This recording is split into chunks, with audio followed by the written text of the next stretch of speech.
So, good morning. Good morning, good morning. Ayan. Medyo may energy na tayo today kasi nakakain na tayo. Ayan. Syempre, nakikita nyo na naman ako yung nandito sa Hope City Lights. Ayan. Wait, bababa muna tayo. Okay. So, this is the view. Okay, I'm so sorry. Meron pa akong utang sa inyo. 'Di ba sabi ko sa inyo, babalik ako dito ng gabi para makita natin ang city lights. Pero eto na naman ako.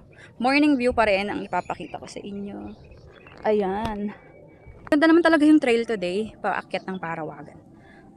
Alam mo yun, kasi hindi siya pulbos, so sarap mag-bike.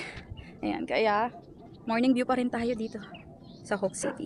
I'm so sorry ha, pero babawi ako sa inyo. Promise talaga, babalikan ko to ng gabi. As in, para makita natin yung city lights. And dapat talaga dadalhin ko yung drone ko today para maroon akong drone shots. Kasi gusto ko talaga mag-drone shots ng mga ahon natin, ng cycling natin. Very, very, ano siya, selfie drone. Friendly. And time check, it's 10:54 in the morning. Pero ito pa rin, ayan.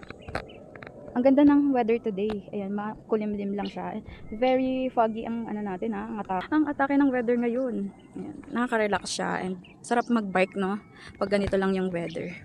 Hindi tayo masyadong naiinitan. So, yun lang and balikan ko na lang kayo kapag meron na tayong city lights dito. Yung evening shots na natin.